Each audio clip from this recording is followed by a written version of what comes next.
Well, hello and welcome to another episode of this little Dickard quad. Let me show you what we're working on today. We can go for Dickie. So she's been sitting out here for, man, probably about 6 months. This has been sitting outside. I haven't touched it. Just collecting dust, really. It's not in good shape. We're gonna fix that. See, the plastics are kind of scratched up here and there. Looks like someone took a heat gun or something got melted there. It's got these dumb fog lights on here that I don't know. If I take them off, there's going to be holes. So anyway, it looks like she needs a new front bumper. That's probably important. I'm not going to put on like extended swing or control arms or anything, but I'm going to get new tires. This is all new to me. The carburetor's still on here. I don't recall what type, brand, etc. it is. I'm assuming it's a Mikuni. Got to check over all the... Oh look, this is so old it actually has plants growing in it. I'd like to say I got a good deal on this machine, but I paid too much. So now I'm heavily invested in it. Whoops. This is a problem here. That weld needs to be welded properly. And these are just carcassed here. So I'll also get a few new parts. I'm probably going to get a set of those. Is this backwards? Where does the brake pedal go? Oh, I don't even know.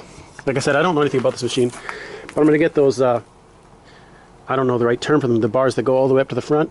They got like the mesh in them. And I've got new levers inside. This one's broken. This one is just a little bit shife. Apparently has different bars. What is SE 7/8 bar? It's got my metal militia pro taper protector thing there. So I don't know. So this is what I'm working on, kids. And it's got this really horrible switch here. That I don't like. So got a little bit of work to do on the machine out here, but I got an engine to put together. So I picked this up with the engine basically half disassembled. I had to get a few tools. I got this Flywheel Puller from Motion Pro. I got this on Amazon for like 45 bucks. Part number 08-0349. Lifetime warranty. I might have lied about the part number.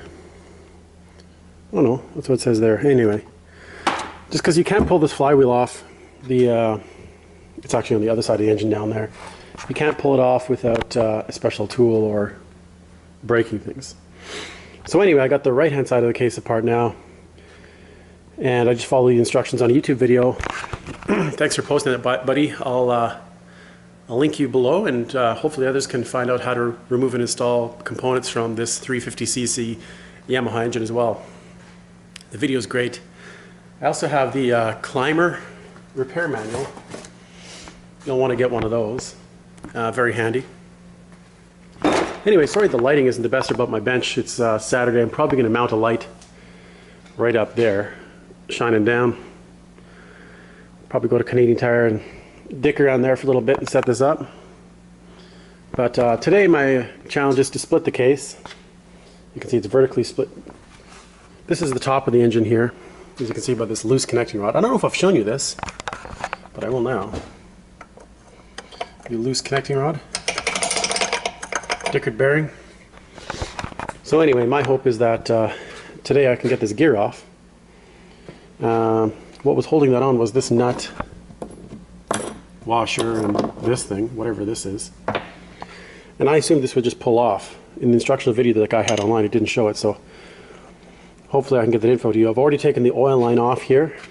I've taken the counterbalancer gear off, so right now the crank doesn't even turn because it hits the counterbalancer, and that's okay.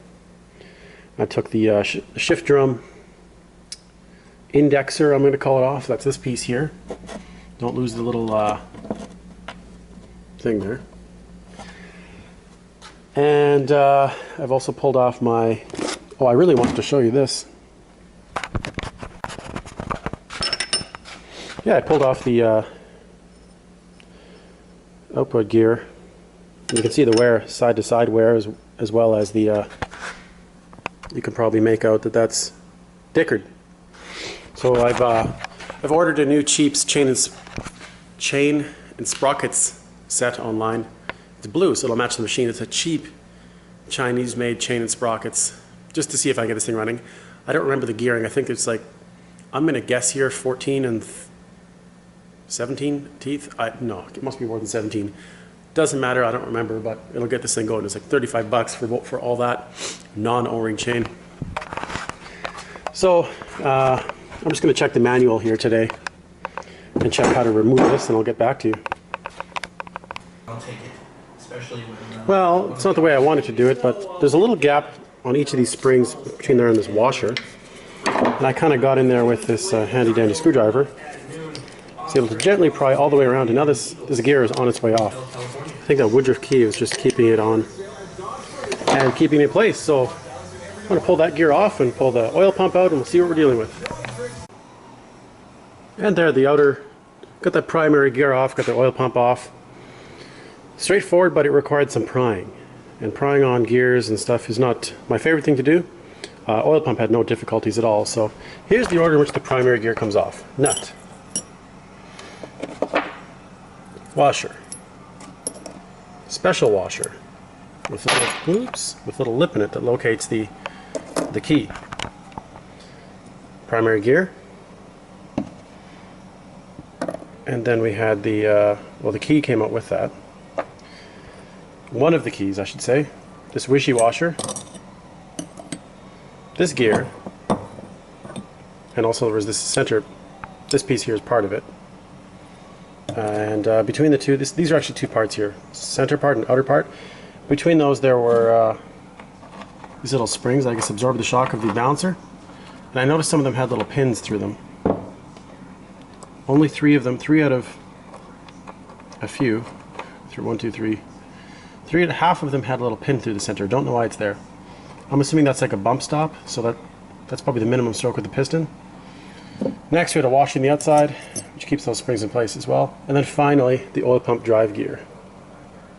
That's it. And locating that primary drive gear to the crank was this little pin. So that's it. That's everything that holds the primary set on. So, no gear, no gear, no gear, no gear. I don't know what this is. I might have to read the manual to see what the heck that is. I have no idea. Something to do with the gearbox. It might just be a locating pin for one of the gears, which I have no idea because I know very little about this. I think that's just a mounting stud because it's sticking out. So now, with the engine back sort of upright, I'm going to flip it over actually onto its right hand side, so this side is up, and I'm going to start removing the mounting bolts.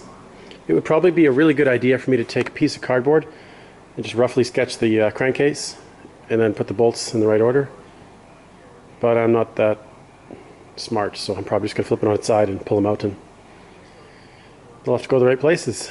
Also, I believe my oil filter is behind this cover, but my oil filter is already out. I don't know if you've seen it. I probably threw it out. I don't think it's even here, but I got a bunch of new filters. Also debating while I'm looking at this box whether I should put new clutch plates in at the same time. These look like they have life left and the metals aren't too badly scored, or the steels I should say. So anyway, oh yeah, she's had a chain let go before. You can see the damage in this. It's been JB welded back together, but it's solid, so hopefully now I'm going to split the case. Let's see how this works out. Alright, we've pulled our oil filter out. I've actually undone all the crankcase bolts all around that I can see. Look for some that are hiding. They'll be hiding in the dirt if you haven't cleaned it and you're lazy like me. So I've got a variety of lengths. 3 lengths that I can see. And they're all based upon the depth of these, of course. Looks like I got everything unless there's one hiding under that JB weld, which would suck. I have all the bolts, I believe, and I bought this special tool. I'll show you what this looks like when it's unfolded, but this is a crankcase splitter, and I bought that specifically for this job. This I got off eBay. There's a nice version made by a company by the name of Tusk. I'm sure Motion Pro makes one too, but this is what we're going to be using. So this pushes off the crankshaft from the other side of the crankcase. So I'm going to get this flipped over. I'm going to thread this in, hopefully get this sort of situated. And if we're really lucky with a few taps, this will come apart. I'm just going to do one last check over it as well for any other bolts. But yeah, this is my first quad and the first time I've ever done any work like this in terms of splitting an engine case or engine and transmission. So far, not so bad. Yeah, I got some mechanical knowledge and I have a vague idea of what I'm doing, but I've never split a lower end before, so scary stuff, kids. Well, would you look at that? I've got my crank out. This was easy. And that bearing is fried. There's nothing left. And the pieces I pulled out of the crankcase, there's just all this metal. And I think these are little shim pieces that would have at one point located that, if I had to guess. That's what it looks like to me. Probably on either side there would have been a shim to avoid this contacting here and here. Anyway, how did this work? I put my tool on, and this threaded rod here pressed up against the crankshaft, which pressed right here, and that popped off. I just had to give it a light tap around the outside edge to get it off. No big deal. That came off super easily, 3 seconds. I thought I'd be struggling with it. Now, I pulled out a lot of, this is the bottom of the crankcase here, because the cylinder base goes here. Down here there's a lot of metal. You can still see I'm pulling out bits and pieces. So it's going to take some pretty extensive cleaning. Now, I'm not going to go through this thing and replace all the bearings because I've got too much into this machine as it is. I am just going to go over all the gears, make sure nothing's worn, nothing's rattling, all the bearings that don't have any play. Oh, there's our balancer. I could probably pull that out now. This is our balancer for this machine. Ooh, you can see there's actually some scoring on there. I don't know if that's where the seal... No, there's no seal. It's inside the engine. Don't know why there'd be wear there, because this bearing's turning just fine. Anyway, I'm going to go through all the bearings. I've got to pull this crank bearing out. Oh, maybe I can leave it there. No, I should put new crank bearings in. I have new crank bearings with this new crank, so... Well, you can see all the crud in there for sure, eh? For sure, there's some crud. So it's going to take a lot of brake clean to get this sucker cleaned out. Brake clean I have. Also known as nettoyant de frein pieces. Good to go. Well, it's now day 2. Thought I'd take a break yesterday, and Susie and I actually went down to Home Depot and bought this light. What was this, what, 19 bucks? Yeah. Susie doesn't want to be on camera. She's camera shy. 19 bucks for the light, $10 for the bulbs. And now I can see what I'm working on. And well, that's pretty much all for this part of taking apart this Yamaha Warrior engine. The only thing I have left to do is remove this right-hand side crank bearing. And I'm hoping just to either freeze the bearing using basically an upside down can of aerosol, kind of like this. You know, when it gets that really cold air coming out. Either I'm going to freeze the bearing and pop it out, which I think is probably what I'm going to do. Or I could just get brave and knock it out, or heat it up with a torch on the case side, I'm not sure. But anyway, you can see this is a lot of the metal I pulled out of there, just from brake cleaning the case halves out. And there's a lot of garbage in there. Now, a lot of the stuff was just caught, this is the bottom of the engine here. A lot of this stuff had just been caught in this little shelf here or down here, so I think gravity did its work to put it down here and rooted it down into the bottom where the filter is, or the screen, sorry, and the filter here. So I don't think actually a lot of this would have made it, I'm really dreaming here, into the transmission gears. I mean, they're all dry now, so they're not going to run the cleanest, and I've brake cleaned a lot of dirt into them. So they're going to need some oil before I put this case together even. I might even throw a little bit of gear oil or like assembly lube on these bearings before we fire this thing up, because these are dry. So all that's left in there is grit. You can see there's tiny bits of grit here and there. I have to go through this again with the brake clean again. And yeah, it would be a lot of work to tear this apart again, do this whole job again just to do the bearings, but it's not in the budget for this build. Like I said, I got too much in this already. So I'm going to go for jug up. But that's all for this one right now. I'm going to do this in 2 parts. Second part is going to be me assembling this, hopefully. And hopefully starting it as well. Anyway, thanks for watching. If there's any questions you have with this Yamaha Warrior, I probably can't answer them. But please write them below anyway. Somebody who's much more knowledgeable than I will answer them for you. Thanks for watching.